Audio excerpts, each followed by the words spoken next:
đổi vé máy bay ở lại Nhật để viết quyển sách đó. Tiền nhiều lắm không có hết đâu, sai rồi. Thôi để Uyên vô, Uyên thiền cái rồi xong Uyên ra Uyên chơi cho tĩnh tâm. Từ đó tới giờ là mình vẫn chưa làm. Rất là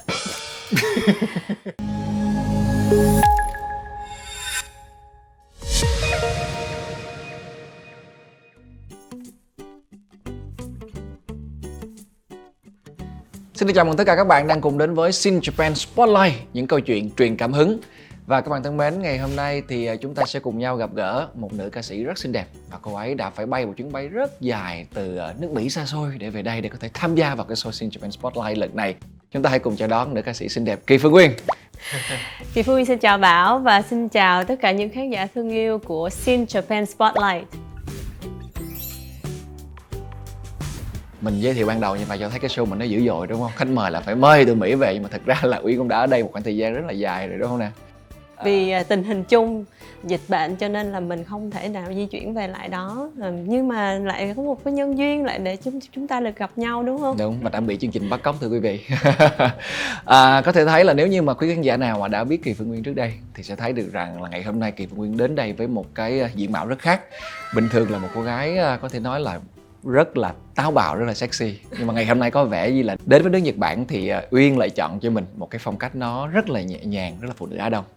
Thì có thể khuyến là Uyên có một cái ấn tượng gì đối với lại đất nước Nhật Bản hay không? Bởi vì chắc chắn là khi mà từ Mỹ về Việt Nam rồi từ Việt Nam đi Mỹ thì kiểu gì là cũng đã có rất là nhiều những chuyến bay mà ở Nhật Bản đúng không? Đúng rồi.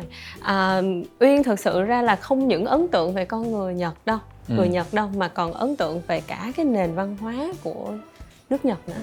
Và mình cũng may mắn là đã có một cái chuyến đi rất là ấn tượng vào năm 2014. Thực sự là rất là ấn tượng và học hỏi được rất là nhiều khi mà mình được trải nghiệm một cái tour du lịch tại Nhật vào cái năm đó. Bảo tưởng là Uyên sẽ phải đi rất là nhiều lần chứ, tại vì đúng rồi, thì mình chỉ nếu mà đi nhiều lần thì nhiều lắm, là một năm chắc Uyên ghé Nhật thì chắc đếm hơn cả 30-40 lần á, tại vì mình bay show liên tục á thì mình sẽ transit thôi, thì cái thời gian nó chỉ 5-6 tiếng ở Nhật. Nhưng mà để mà mình gọi là mình có một cái tour du lịch dài để mình tìm hiểu thì là năm 2014. coi như là đặt chân tới nước Nhật thì rất nhiều, nhưng mà chỉ là chạm nhẹ cái rồi lướt qua đời nhau thôi. Thế thì cái chuyến đi 2014 nó để lại cho Uyên một cái ấn tượng gì nhất về đất nước cũng như con người Nhật Bản? Thành thật với Bảo là Uyên phải công nhận người Nhật họ lạ nhưng mà họ hay lắm. Lạ nhưng hay như thế nào? Nói về con người Nhật á, thì con người Nhật Bản đó thì mình phải công nhận là họ có một cái nếp sinh hoạt, chính bản thân họ rất là hà khắc với chính bản thân mình. Và cái văn hóa của họ giống như là thẩm thấu vào từ trong máu rồi, con cháu của họ rồi. Tại vì thật sự ra biết tại sao Uyên lựa chọn đất nước Nhật để đi du lịch, mà thật sự rất là hiếm khi có thời gian Uyên đi du lịch không. Mặc dù mình đi châu Âu, mình đi trong Mỹ, Canada thì rất là nhiều rồi, nhưng mà châu Á thì mình chọn Nhật là đất nước đầu tiên để mà mình trải nghiệm một cái tour du lịch dài. Tại vì hồi xưa mình xem phim hoạt hình cũng nhiều, và đọc truyện Doraemon nè, đúng rồi, Conan nè, rất là nhiều, rồi còn coi cái bộ phim Osin á, cái bộ phim đó nè, rồi cái bộ phim của cái cô mà tiếp viên hàng không á, nữ tiếp viên hàng không á. Xong rồi mình thấy cái người Nhật sao họ hay quá, và thật sự mình ấn tượng nước Nhật từ hồi nhỏ kìa, chứ không phải từ cái chuyến đi 2014 đâu.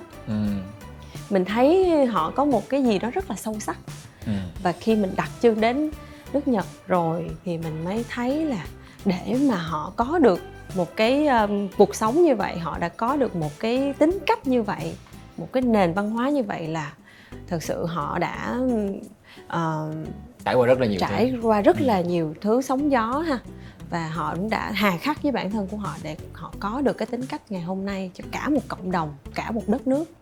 Và rất là đồng ý với Uyên ở điểm là thật ra là người Nhật Bản là tuy rằng là cũng là người Á Đông như chúng ta, nhìn về bề ngoài thì không khác gì chúng ta lắm, nhưng mà thật ra là cái nền văn hóa của họ lại mang một cái bản sắc nó rất là riêng biệt, rất khác biệt. Nó có thể mà trải dài từ Bắc xuống tới phía Nam, thì ở mỗi khu vực nó lại có một cái điểm hay riêng ở đất nước Nhật Bản. Chính vì điều đó mà thật ra là Bảo nghĩ rằng là Bảo tới Nhật Bản 2 lần rồi, nhưng mà Bảo nghĩ rằng là nếu như mà được đi 10 lần thì Nhật Bản vẫn còn có rất là nhiều những cái thứ hay ho để mà khám phá. Đúng rồi. Đúng không ạ?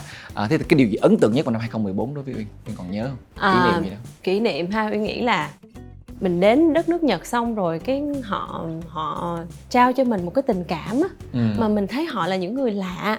Có nghĩa là mình đến một cái nơi đó, mình dùng buổi tối thôi, hoặc là mình nghỉ ngơi ở đó thôi, xong qua ngày hôm sau họ chỉ cần họ chào mình á, họ đứng và họ cúi đầu sát xuống họ chào mình, giống như là mình cảm thấy là mình muốn quay trở lại đây càng sớm càng tốt. Và họ cho mình một cái gọi là dây dứt. Dây dứt gì? Chỉ là chào thôi mà. Chào thôi đó mà mình thấy là wow, họ phục vụ cho mình một cách rất là tận tình rồi mà. Đến với họ rồi xong rồi họ chào mình mà xe đi khuất từ xa rồi đó nha, mà quay lại họ vẫn như thế này. Chính xác. Đó cũng là điều Bảo rất là thích ở người Nhật, là bởi vì Bảo có rất là nhiều lần đi ăn uống ở những cái quán ở tại Việt Nam của chúng ta, tại thành phố Hồ Chí Minh. Nhưng mà khi mà mình thấy được rằng là mình đi ra khỏi quán rồi nhưng mà người chủ quán vẫn đứng và vẫn chào mình cho đến khi nào mà mình đi khuất khỏi tầm nhìn của người ta thì người ta mới đứng lên lại. Tại vì rõ ràng là Bảo để ý, Bảo thấy là ủa sao mình đi mấy bước rồi người ta vẫn chào. Đúng rồi. Cái lần đầu tiên mình cảm thấy rất là lạ thưa các bạn, cho nên là mình ủa sao người ta vẫn chào. Mà mình ngại luôn á. Xong rồi mình thử mình khuất đi, xong mình vô lại mà vẫn như thế. Đúng rồi, sau đó người ta mới đi. Đó là một cái hành vi mà mình một cái gọi là cái điều mà mình nghĩ là ai cũng nên học á, nhưng mà không phải ai cũng làm được, đúng không? Trân trọng khách hàng, tại vì họ đến đây họ thưởng thức những món ăn ngon của mình, họ tới đây và họ cảm thấy thoải mái cùng với mình, thì đó là cái điều mà người Nhật người ta làm rất là tốt. Kể cả đi tới chỗ làm tóc đó, hair salon của người Nhật, mình cũng thấy được cái văn hóa của họ, mặc dù họ ở Việt Nam nha, nhưng mà họ vẫn không quên được cái bản sắc văn hóa của họ. Ở Việt Nam thì còn đi chứ qua Nhật là không bao giờ dám cắt tóc tại vì rất mắc. Đúng rồi. Đây là một cái trải nghiệm mà nếu như các bạn tới Nhật có thể thử, là cắt tóc ở Nhật có thể rất đẹp nhưng mà cũng rất là đắt. Cho nên như vậy samurai mới để tóc dài đó. Đúng không? Vậy luôn, nghĩ được như vậy luôn. Phân tích ngược dòng lịch sử luôn thưa các bạn. Ok, cảm ơn Nguyên đã cho các khán giả của Shin Japan Spotlight một vài những cái góc nhìn liên quan tới đất nước cũng như là con người Nhật Bản. Còn bây giờ thì sẽ là thử thách đầu tiên dành cho Kỳ Phương Nguyên.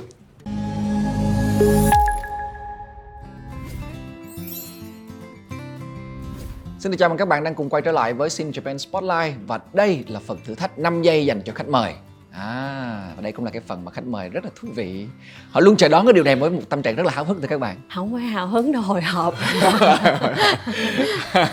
Rồi, không có gì khó hết trơn, chỉ là 7 câu hỏi thôi. Và nếu như mà Uyên có thể trả lời được 4 trên 7 câu hỏi thì Uyên có qua từ chương trình. Còn nếu như mà Uyên không trả lời được thì vẫn Uyên có quà của chương trình. Vẫn có quà của chương trình, nhưng mà một món quà theo ý nghĩa rất khác. Sẵn sàng chưa? Rồi, sẵn sàng. Ok, câu hỏi đầu tiên dành cho Uyên, một câu hỏi rất dễ. Kimono là một trang phục truyền thống của Nhật, đúng rồi đúng không? Dạ, cái này đúng. không có cần hiểu đúng hay sai hết. Okay. Hỏi cho biết thôi. Nhưng mà trong ngày cưới thì cô dâu Nhật Bản mặc kimono màu gì? A. Màu đỏ, B. Màu hồng và C là màu trắng. Màu đỏ. Màu đỏ. Tại sao là màu đỏ? Tại vì màu đỏ thường thì mình suy nghĩ là sẽ là những cái ngày rất là quan trọng trong cuộc đời và nó đem đến cái sự may mắn. Và hoa anh đào thì cũng màu đỏ hay màu hồng ta? Cũng lai lai. Cũng lai lai đúng không? Thích nó cho màu nào mình cho màu đó, mình về mình filter được hết á. Mình cũng nghĩ là, nhưng mà đúng không? Màu đỏ đúng không? Màu đỏ đúng đối với đám cưới ở Việt Nam thôi. Còn ở Nhật Bản thì đó chính là màu trắng. Tại sao lại màu trắng ta? Để tôi giải thích cho nghe. Bộ kimono trắng trong ngày cưới của cô dâu được gọi là shiromuku, là tại vì nó tượng trưng cho cái sự là tinh khiết. Ok. Thực ra đó là tại vì shiro là màu trắng, còn muku đó là sự tinh khiết, cho nên đó là một cái cách mà Bảo tin rằng là cái cách chơi chữ của người Nhật, và nó cũng thể hiện cái tinh thần của cái việc rằng là trong đám cưới thì tất cả mọi thứ chúng ta cũng hy vọng rằng là một cái sự bắt đầu, một cái gì tươi mới đó. Chúc mừng Uyên, rất hay. Đỏ. Chưa có điểm. Rồi, câu số 2. Cái này là phải biết nè, nhưng mà Google mới biết nè. Rồi, nghe kỹ nha. Hinamatsuri là lễ hội búp bê được tổ chức vào ngày 3 tháng 3 hàng năm. Và đây là dịp chỉ dành riêng cho bé gái ở Nhật Bản. Đúng hay sai? Nếu mà là búp bê thì là con gái thôi đúng không? Dành cho bé gái thôi. Chỉ là dành cho bé gái thôi, đúng hay sai? Nhiều cái câu đôi khi chỉ là đúng sai vậy thôi, nhưng mà phải suy nghĩ thiệt là phải kỹ. Suy nghĩ thiệt là kỹ ha. Uyên nghĩ là đúng, chỉ dành cho con gái thôi. Đúng hay sai? Đó là đáp án chính xác. Tại vì mình thật sự ra cái câu này mình cũng chưa có search Google. tại mình có 5 giây mình không đủ đó. Đúng rồi. Nhưng mà theo mình suy nghĩ thôi, mình tự lập luận theo cái ý của mình thôi. Thì tại vì cái lễ hội cho đàn ông thì ở Nhật chắc cũng nhiều. Có những cái lễ hội lạ lắm. Ví dụ? Thôi cái này mình không có nói ra đâu. Nhưng mà họ đã có một cái, coi như là họ đã từng có những cái lễ hội cho người nam rồi, đàn ông rồi. Nhưng mà thì Uyên nghĩ là cái lễ hội búp bê này sẽ dành cho con gái hoặc là phụ nữ. Vậy thật ra là Uyên đúng được một nửa. Tại vì thật ra là ở Nhật Bản là có lễ hội dành cho bé trai, búp bê dành cho bé trai luôn nha. Nhưng là được tổ chức vào ngày 5 tháng 5. Còn ngày 3 tháng 3 dành cho các bé gái. Đây, họ sẽ giải thích cho mọi người nghe nhé. Hinamatsuri được tổ chức cho các bé gái vào ngày 3 tháng 3. Với các bé gái thì gia đình sẽ trưng bày các búp bê là Hinado, hay còn có tên Nhật Bản đó chính là Hinaninyo, được trang trí để bày tỏ mong muốn rằng con gái lớn lên hạnh phúc và khỏe mạnh. Còn các bé trai cũng có cái ngày tương ứng, được tổ chức vào ngày 5 tháng 5. Và theo truyền thống thì các gia đình sẽ trưng bày búp bê samurai và treo cờ cá chép Koinoburi như là một biểu tượng của sức mạnh và sức sống. Còn Nobita, Doraemon nó thấy là ai treo cái cờ với cá chép nó bay. Hay ha. Thì đó là của các bé trai.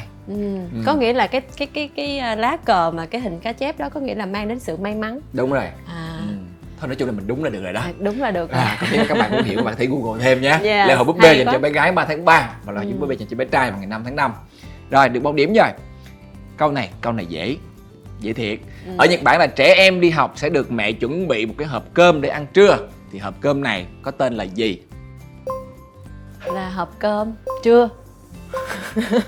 Thì đúng không? Mẹ chuẩn bị cho bé một cái hộp cơm trưa thì là tên là hộp cơm trưa. Đúng rồi. Nhưng mà tiếng Nhật thì mình không biết. Cái hộp cơm mà thường là hay làm cái bánh cơm nấm nặng là mấy cái hình lên đó, nó một cái tên đó mà đi ăn trưa, nó cũng có một cái phần gọi ăn gọi vậy đó. Mình gọi tên tiếng Nhật là gì hả? Hay là tiếng Việt? Tên tiếng Nhật. Tiếng Nhật. Còn tên tiếng Việt là hộp cơm trưa. Hiểu không? Hiểu rồi. Không, chắc câu này không bắt đầu biết bằng chữ bờ luôn. Chữ bờ luôn hả? Chữ bờ luôn. Là bữa ăn trưa. Tiếng Nhật. Thôi sorry, câu này mình không biết. Bang hả? Ben hết giờ mời. Thì đó, câu này Ben không biết thật. Bento. Bento. Rất thân thường. Đi ăn ở trong bất kỳ một cái nhà hàng nào, như nhà hàng chúng ta đang ngồi ở đây, đúng một không gian như thế này là kiểu gì cũng một cái phần cơm gọi là bento. Gọi là bento. Rồi. Thật ra là vô mà ăn sushi không lại không ăn bento. Vô mà ăn sushi không lại không ăn bento. Ok. Vì ăn sushi không thì mình sai câu này đó, hiểu không? Mình chuẩn bị mình bị phạt ở đó, hiểu không? Trong đầu cứ nghĩ sẽ là trả lời là sushi gì đó. Ok, mấy cái đó là phải tập trước rồi. Rồi hỏi câu nào khó hơn đi. Câu này khó này. Ok, câu thứ 4. Konbini là một mô hình mua sắm phổ biến tại Nhật Bản. Vậy thì bây giờ Uyên hãy thử đoán xem Konbini có nghĩa là gì trong tiếng Nhật. Cho Uyên lại câu hỏi đi. Konbini. Konbini. Konbini có nghĩa là gì? Mà đọc nguyên câu hỏi lại đi. Kéo giờ chứ gì, tôi gợi ý cho. Không, tại quên câu hỏi rồi, giờ mới hỏi quên. Konbini là một mô hình mua sắm phổ biến tại Nhật Bản. Vậy thì Konbini có nghĩa là gì trong tiếng Nhật? Konbini. Nghe sao giống như là save money quá ta. Save money là tiếng Anh. Ý là một cái loại hình mua sắm. Nó rất là phổ biến, thuận tiện. Mình có thể là đi gợi tới đâu mình cũng thấy được. Mở 24/7. Vậy là Konbini là giống như là mấy cái cửa hàng tiện lợi phải không? Mấy cái tủ cửa hàng tiện lợi bán mấy cái đồ. Tủ hay là cửa hàng? Tủ đồ ăn tiện lợi á. Hay là cửa hàng tiện lợi? Bây giờ cửa hàng hay tủ? Cửa hàng. Một lần cuối cùng cho hỏi lại lần nữa. Chốt mua đi. Ở đâu cũng được đúng không? Em nghĩ là mua ở đâu cũng được. Thì chắc em nghĩ là tủ. Tại vì ở Nhật á, nó rất là nhiều tủ. Đi tới đâu mình cũng thấy là mấy cái vending machine nè. Nhưng mà kế bên nó cũng có cửa hàng tiện lợi. Bây giờ chọn một trong hai thôi ha. Hay là cửa hàng tiện lợi đi. Ok, câu cuối cùng là cửa hàng tiện lợi. Tôi đã nói rồi. Tôi đã cố gắng tôi nói rồi. Đúng. Rồi. Chúc mừng Nguyên đã có được 2 điểm. Chúng ta còn 3 câu. Mình ráng được 2 điểm nữa nhé. 2 điểm thôi. Rồi. Trẻ em Nhật thường được mẹ đưa đi học, đúng hay sai? Sai. Tại sao sai? Tại vì đây là một cái ấn tượng thứ hai của Uyên về đất nước Nhật. Khi mà Uyên qua Nhật đó, Uyên thấy các bạn tự đi học bằng train không à, subway không à. Các bạn buổi sáng giỏi lắm, mấy bạn nhỏ thấy xách cái túi á, hình vuông vuông như thế này nè, là trong đó là chắc cũng có cái đồ ăn trưa, rồi tập bento và tập vở của các bạn. Thì các bạn thấy là các bạn đi cùng với lại các bạn đồng lứa đi học, rồi mỗi bạn xách theo cái dù nữa. Như Nhật cũng hay mưa lắc rắc, nhìn nó dễ thương lắm. Đó. Uyên biết luôn câu này chắc chắn đúng. Ok. Đổi chỗ mình đổi chỗ đi. Nói trước đây là đáp chính xác. Thế là trẻ em Nhật là thường họ sẽ đi bộ đến trường học để mà họ có thể gọi là rèn luyện cái tính tự lập của họ, ngay còn khi là đi bộ còn nhỏ. Đi bộ đến train, rồi từ train đi tới. Tùy đứa. Đúng rồi. Có đứa thì đi bộ tới trường luôn. Rồi. Ok, 3 điểm dành cho Kỳ Phương Nguyên. Câu số 6. Câu này liên quan tới văn học nghệ thuật. Toto-chan, cô bé bên cửa sổ là một cuốn sách thiếu nhi của tác giả Nhật, đúng hay sai? Uyên nghĩ là sai, mặc dù Uyên chưa có đọc cái quyển sách này. Nhưng mà theo lập luận của Uyên, lại lập luận nhá. Mình dựa trên cái gì mình lập luận vậy? Lập luận là phải dựa trên giống như là lý thuyết hay là logic cái gì đó mình lập luận, là phải có lý do của nó. Về lập luận sao? Lập luận về từ suy nghĩ của Uyên. Tại vì nếu mà viết về một cô bé người Nhật, mà người Nhật viết thì nó bình thường rồi, nên là sẽ là một người tác giả nước ngoài. Họ thích cái văn hóa Nhật và họ yêu luôn cái cô gái ở bên cửa sổ đó. Và có thể là anh đó ở nước ngoài xong anh qua Nhật vì cái cô bé ở cửa sổ đó mà đổi vé máy bay ở lại Nhật để viết quyển sách đó. Lập luận của Uyên. Nhưng mà quay trở lại câu hỏi là có phải là người Nhật viết quyển sách này hay không thì Uyên nghĩ không phải. Không phải. Chúc mừng Uyên. Đúng không? Tuyệt vời. Với những gì mà Uyên vừa chia sẻ, Bảo tin rằng là Uyên có thể viết một cuốn sách là người nước ngoài nhìn về người Nhật như thế nào. Đúng rồi. Đến khi đó thì nó mới đúng. Còn bây giờ thì là sai. Tôi cho là một quyển sách rất hay, rất là dễ thương, mà Bảo tin rằng là bất kỳ ai mà yêu thích văn hóa Nhật Bản đều nên đọc quyển sách này. Và quyển sách này Bảo xin bật mí luôn, đó là chính cái người mà viết quyển sách này, cái cô bé trong quyển sách này, đó chính là tác giả luôn. Tự viết về mình luôn. Tác giả là người tự viết, mà tác giả là một cái người làm về giáo dục, sau này rất là nổi tiếng tại Nhật Bản. Cho nên là Bảo tin rằng là ai muốn hiểu về Nhật Bản, và đặc biệt là đá giáo dục của Nhật Bản, thì nên tìm đọc quyển sách này. Cô bé ngồi bên cửa sổ hả? Đúng rồi, Toto-chan, cô bé ngồi bên cửa sổ. Rồi. Sợ quá nhỉ, thấy cái vậy hình ảnh cứ ngồi bên cửa sổ vậy. Bây giờ mới sợ nè. Thật sự ra là chuyện ma của Nhật ghê lắm. Bây giờ sai câu nữa mới sợ nè. Trời ơi, tự nhiên câu chuyện giáo dục của người ta mà chuyện ma luôn. Hay quá, liên quan vậy sao? Rồi, còn cơ hội cuối cùng. Câu thứ 7. Hành lá là thức ăn mà trẻ em Việt Nam thường không thích. Tương tự như vậy, hãy kể tên một món ăn mà trẻ em Nhật thường né tránh. Câu nãy mà không đúng, câu này đúng được túi cùi. Sao không hỏi câu nào dễ chút đi chứ khó quá. Hành lá. Vậy chắc tỏi quá. Tỏi. Nó bị hăng đúng không? Đúng rồi. Thôi mình làm nhanh luôn. Đáp án đó là đáp án chưa chính xác. Đó chính là ớt chuông xanh hoặc là cần tây. Vậy hả? Việc này xuất hiện trong rất là nhiều những cái phân cảnh phim hoạt hình của Nhật là Shinosuke, cậu bé bút chì. Đọc cái chuyện đó. Có. Đó, rồi Maruko-chan, một bộ phim rất là dễ thương, một cô gái đó. Thậm chí là khi mà phim hoạt hình của các nước phương Tây được chiếu tại Nhật cũng được bản địa hóa bằng cách là thay hình ảnh món ăn mà trẻ em Nhật Bản không thích. Cho nên đây giống như là một cái văn hóa mà ai cũng sẽ có thể biết được nếu như mà họ xem nhiều phim hoạt hình. Chúc mừng Uyên. Uyên đã là trở thành khách mời đầu tiên mà đã không thể nào giành chiến thắng ở thử thách 5 giây. Không sao cả, mình vẫn có nét đặc biệt riêng của mình. Khuôn mặt này rất hợp cho thử thách mà Bảo tin rằng là Uyên có thể vượt qua. Bây giờ Uyên hãy nhìn vào camera trước. Câu hỏi đã khó rồi, còn cái này kia nữa. Thôi mình đừng càm ràm nữa là đôi khi là host người ta sẽ làm khó hơn đó. Bây giờ mình nhìn vô camera mình trực diện ha. Mình làm thử 3 nét mặt kỳ quặc và giữ một nét mặt trong vòng 3 giây. 3 nét mặt kỳ quặc nha. Đây kỳ quặc nè. Nét mặt này là gì? Mình nói luôn, mình muốn làm cái biểu cảm đó là gì thì mình nói luôn rồi mình thì bây giờ đố luôn đi, bây giờ mình phải có thử thách lại cho Bảo chứ. Bảo phải đoán chứ. Không, Bảo không đoán, Bảo được quyền quyết. Không, Bảo đoán đi, vậy nó mới vui. Ok có qua rồi. có lại. Ok rồi, mời Uyên. Hết tiền. Tiền nhiều lắm không có hết đâu, sai rồi. Chứ đó là gì? Hoang mang. Ok, hoang mang. Rồi, thứ hai.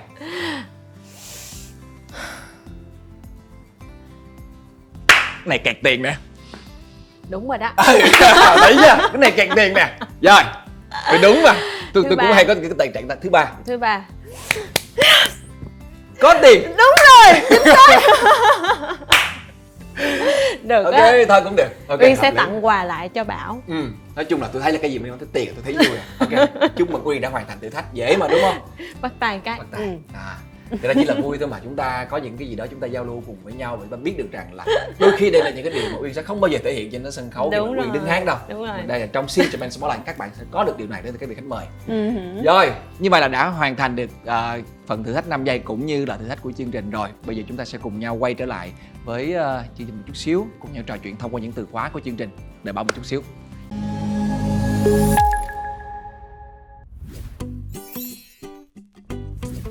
Rồi, bây giờ đến với phần tiếp theo của chương trình thì xin mời. Bốc thăm trúng thưởng đúng không? Không có trúng thưởng, mình chỉ bốc thăm để mình trò chuyện thôi.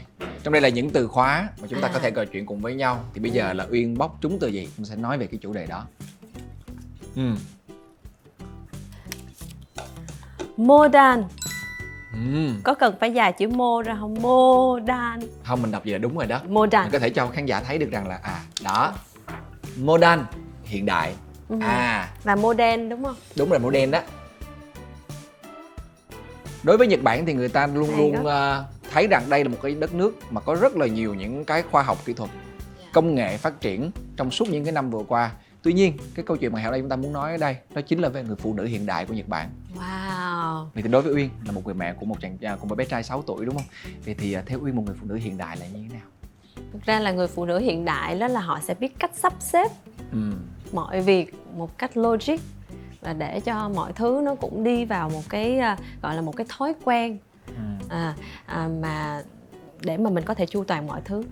Thì thật sự ra đó nha, Uyên có một cái ấn tượng, bởi vì hồi nãy Uyên có kể là Uyên đi qua Nhật, Uyên thấy mấy đứa nhỏ nó đi bộ, nó đi học á, sao mà cái tính tự lập của các bạn hay quá.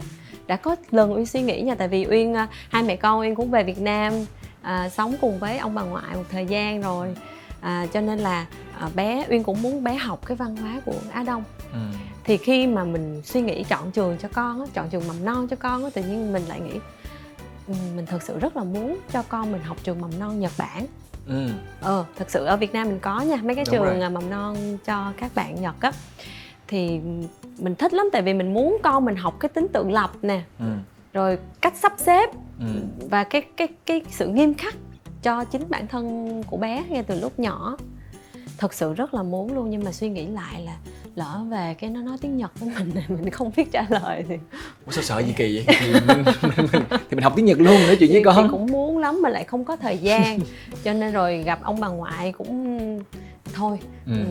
Thôi ở nhà mình cứ học theo người Việt đi, rồi mình cứ sau này con của mình có một cái điều kiện gì đó thì cho bạn qua du học ở Nhật cũng hay. Và như hồi nãy mình nói là cái sự sắp xếp của mình trong mọi việc ở trong gia đình rồi xã hội, thì nhiều khi mình cũng không có nhiều thời gian để mình nấu ăn á. Thì ở ngay dưới nhà Uyên luôn thì nó có một cái siêu thị Family Mart rất là tiện lợi. Cho nên nhiều khi họ làm những cái đồ ăn của Nhật á, họ bỏ cơm nắm nhỏ nhỏ bỏ vào trong cái túi, dễ thương lắm. Mà ăn ngon, rất là ngon nha, chứ không phải là đồ ăn nhanh mà dở đâu, không có. Làm rất là tinh tế, cá rất là tươi. Thì mình nhiều khi mình không có thời gian thì mình xuống mình lấy đồ ăn mình cho con rồi cho bản thân mình nữa. Thực ra không quan trọng là mình mua cái sản phẩm đó như thế nào, mà mình biết được rằng là cái nơi đó mình có thể tin tưởng được. Đúng rồi. Và mình đặt tình yêu thương của mình vào trong đó. Thì Bảo tin rằng là đó cũng sẽ chính là cái điều mà đem lại cái điều hạnh phúc cho con mình ăn cái món ăn đó, đúng không? Và rõ ràng là trong cuộc sống hiện đại, đôi khi chúng ta không làm hết được tất cả mọi việc, thì chúng ta đã có được những cái nơi mà chúng ta có thể đến đó mà chúng ta vẫn có thể chăm sóc được đầy đủ sức khỏe cũng như dinh dưỡng cho con cái của mình. Rồi, bây giờ đến với từ khóa tiếp theo. Lại là phụ nữ. Jose. Thế thì theo Uyên, người phụ nữ Việt Nam của chúng ta và người phụ nữ Nhật Bản sẽ có những cái nét nào tương đồng theo kinh nghiệm cũng như là theo những cái gì mà Uyên đã từng tìm hiểu? Với Uyên á, thì cái văn hóa người Á Đông á, thường phụ nữ cũng họ đã có cái nét giống nhau tương đồng rồi. Cũng rất là hy sinh cho gia đình, rất là lam lũ, rất là chu toàn. Thực sự ra người Việt của mình, người phụ nữ Việt Nam mình và người phụ nữ Nhật họ cũng giống nhau nhiều lắm. Nhưng mà Uyên nghĩ á, khi Uyên đến nước Nhật rồi, Uyên cảm nhận được ở một cái nét mà người Việt Nam mình nói chung và phụ nữ nói riêng là cái sự tinh tế và cái sự tỉ mỉ, gọi là hoàn mỹ luôn á, của người phụ nữ Nhật. Mà cái điều này á, Uyên rất là thích nhưng mà mình chưa có học được. Mà mình thật sự mong muốn học. Tại vì mình chỉ cần thấy là họ xếp một cái khăn thôi là đã thấy đẹp rồi. Họ xếp một cái bàn ăn thôi là mình đã thấy là mình cũng phải cần học hỏi. Đôi khi mình nói cái chữ hiện đại á, thì mình rất là vội vàng trong cuộc sống. Thế là mình lại quên đi những cái tỉ mỉ đó, những cái tinh tế đó. Nhưng mà bây giờ mình nhìn thấy người ta gói cho mình một cái món quà bằng một cái sự tinh tế nhỏ như vậy, mình thích lắm. Mình cảm thấy là mình được trân trọng. Thì thật sự ra cái điều đó là mình là một người phụ nữ Việt Nam thì mình rất là thích cái tính cách đó của người phụ nữ Nhật và mình rất là muốn học hỏi thêm. Như từ cái chuyến đi năm 2014 đó, mình nhìn thấy cái điều đó mình cảm thấy mình rất là thích và mình muốn học hỏi, đúng không? Mình thấy cái điều đó lâu lắm rồi, từ hồi mà mình còn bé, mình coi phim Osin hồi đầu Uyên có nhắc đến á. Là từ đó tới giờ là mình vẫn chưa làm. Rất là mình có làm rồi nhưng mà không thể nào bằng được người phụ nữ Nhật, phải công nhận cái điều đó luôn á. Thật ra chọc Uyên thôi, bạn tin rằng là đây là một cái điều mà người ta hay nói là người ta đùa là cái gì, là lấy vợ Nhật. Đúng có cái rồi câu ha. là ở nhà Tây đúng không? Lấy vợ Nhật rồi ăn đồ Tàu đó. Thì thật ra là tại vì sao? Tại vì người phụ nữ Nhật họ có một sức chịu đựng. Và khi mà họ làm tất cả mọi việc, họ chăm chút cuộc sống gia đình, mọi thứ nó rất là tỉ mỉ.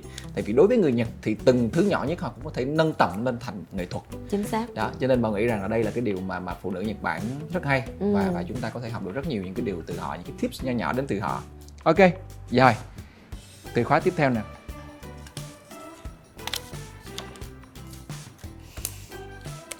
Thử thách. Challenge.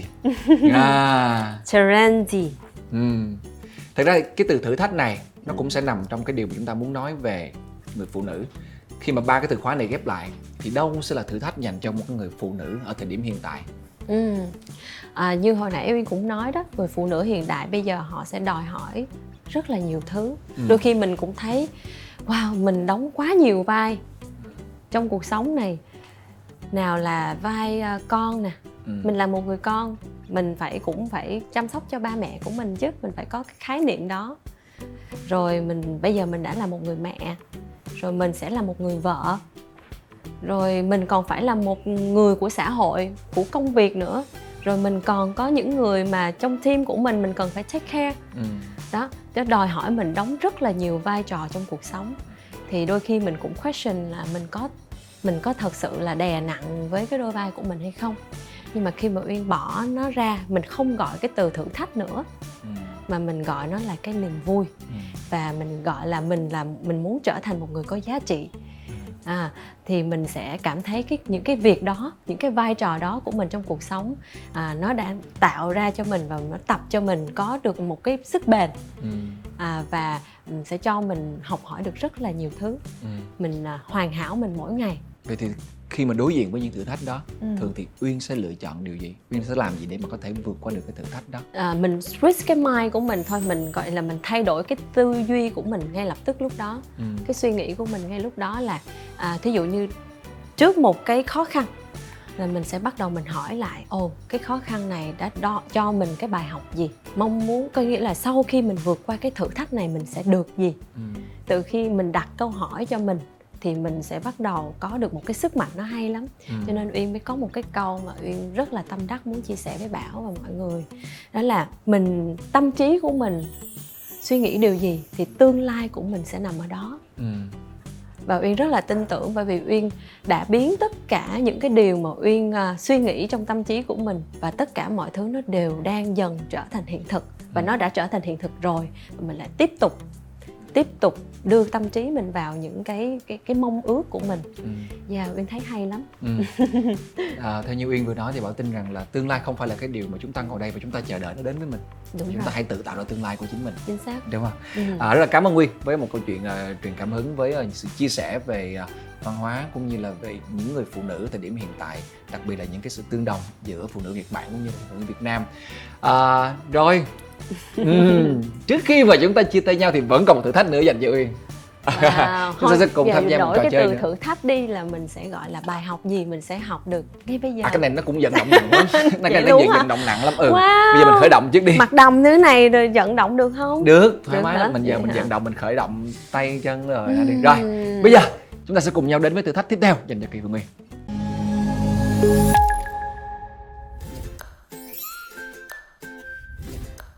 Các bạn thân mến, và như vậy là không gian của Shin Japan Spotlight đã được dọn sạch cái bàn ở phía trước. Để làm gì? Để chúng ta sẽ cùng nhau đến với một trò chơi vận động. Không biết sẵn cái sàng gì chưa? đâu mà sao nhìn sẽ giống boxing quá vậy? Cũng là tay. Hay là đừng có nói thử thách samurai lại vật nhau. Không có đâu mổ bụng. Mình đâu làm ở đó. Bây giờ mình khởi động tay nè. Đó, xoay.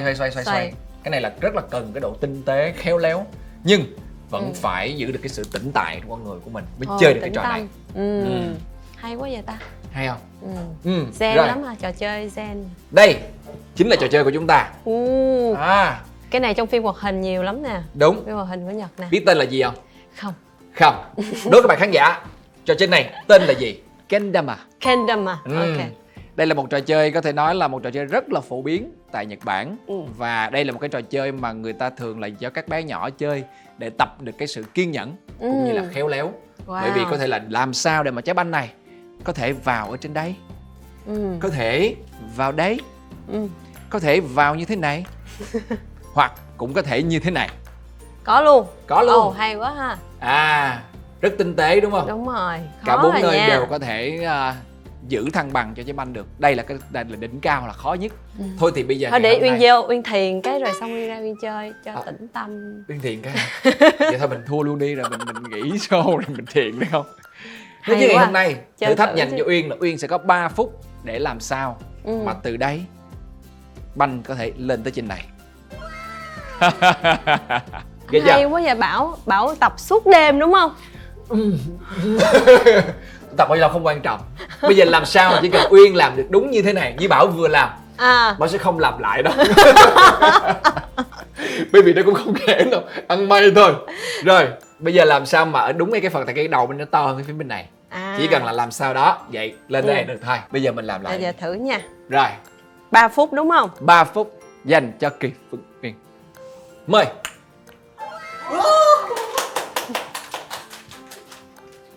Mình cắt đầu nó đi mọi người.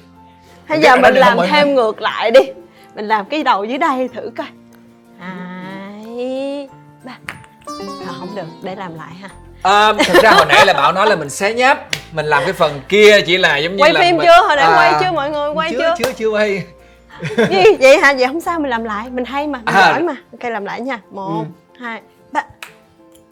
Thấy không nè? Đúng rồi. Ăn hay đó. Không sao mình làm Để lại làm được. lại cái nữa nha. 1, 2, 3. Sắp được rồi, cố lên. Còn 2 phút nữa. 1, 2, 3.